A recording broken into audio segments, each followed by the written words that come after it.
सगळ्यांना न्याय देण्यासाठी हे सगळं करायचं आहे. मगाशी तुम्हाला सांगितलं की हे सगळे संत सुद्धा असेच होते. सगळे संत वेगवेगळ्या समाजाचे, लहान मोठ्या समाजाचे. असं असताना मला आता विचारायचं आहे की ठीक आहे, महायुतीचं सरकार आहे. महायुतीचं सरकार, मी तुम्हाला नक्की सांगतो, तुम्हाला ओबीसी मधून मराठा समाजाला आरक्षण देणं शक्य नाही, म्हणजे नाही देणार. ओबीसी मधून आरक्षण देणार नाही. अरे 4 आयोगाने सांगितलं नाही, सुप्रीम कोर्टाने सांगितलं नाही. बरं, आम्ही 54%, बिहारमध्ये मोजले तर 63% निघाले.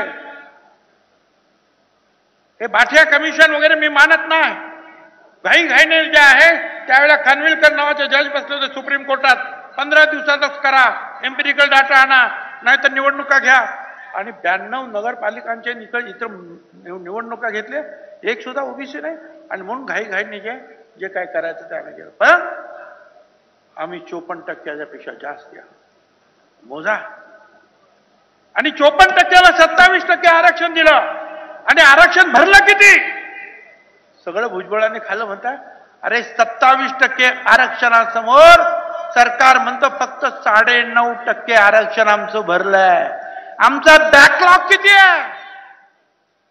9.5% तुम्ही भरलं. आमचा बॅकलॉग अगोदर भरा, मग इतरांचा विचार करा.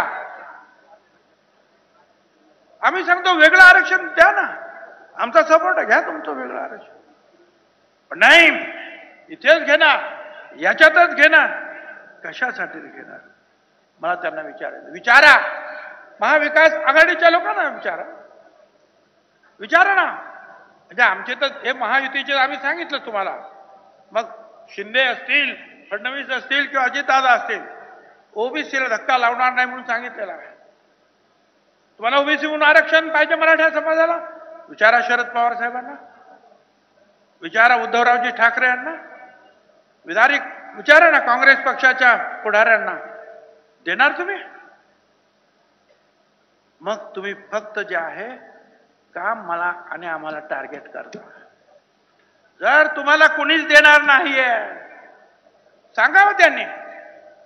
एकाही पक्षाने, प्रकाशभाई आंबेडकर त्यांचाही पक्ष, त्यांनी तो ओबीसी बचाव मोर्चाच सुरू केला. ते तर देणं शक्यच नाही. मी आभारी आहे. प्रकाशभाई आंबेडकर सारखे असे जे लोक मदत करतात त्यांचा मी आभारी आहे.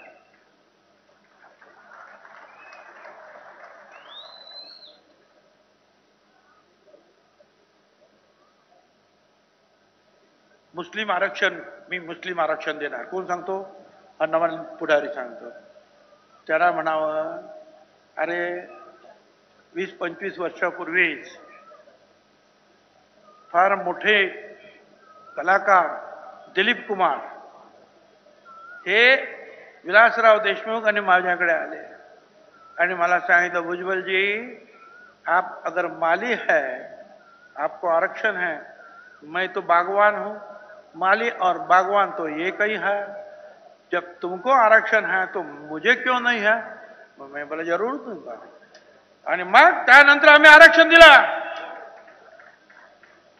बागवान यांना दिलं, आपले खाटीक तिकडे कुरेशी त्यांना दिलं, आपले भावसार तिकडे मणियार त्यांना दिलं. असे जे म्हणून आहेत मुस्लिमांमध्ये ओबीसी सारखे, त्या सगळ्यांना आरक्षण दिलेलं आहे. त्यासाठी दिलीप कुमार, आमचे शबीर भाई अन्सारी हे गावागावात गेले, प्रचार केला. नाही, मी आता मुस्लिमांना सुद्धा आरक्षण देणार आहे. तू काय मुस्लिमांना आरक्षण देतो? तर समजतं का आरक्षण म्हणजे काय? आरक्षण म्हणजे काय? बाबासाहेब आंबेडकरांनी का आरक्षण दिलं हे ज्यांना अगोदर समजून घ्या. हजारो वर्ष जे दबले गेले, पिचले गेले, सामाजिक दृष्टीने मागास राहिले, त्यांना पुढे आणण्यासाठी हे आरक्षण आहे. हा गरीब आणि श्रीमंत हा प्रश्न येत नाही. समजा आजचा गरीब आहे एखादा, समजा मराठा समाजाचे एक झाला गरीब आहे, त्याला आरक्षण दिलं, उद्या तो श्रीमंत झाला, मग आरक्षण काढून घ्या. आणि उलटे समजा हा श्रीमंत आहे म्हणून आरक्षण नाही, उद्या तो गरीब झाला, मग त्याला आरक्षण द्यायचं का नाही? अहो, आरक्षण हे आर्थिक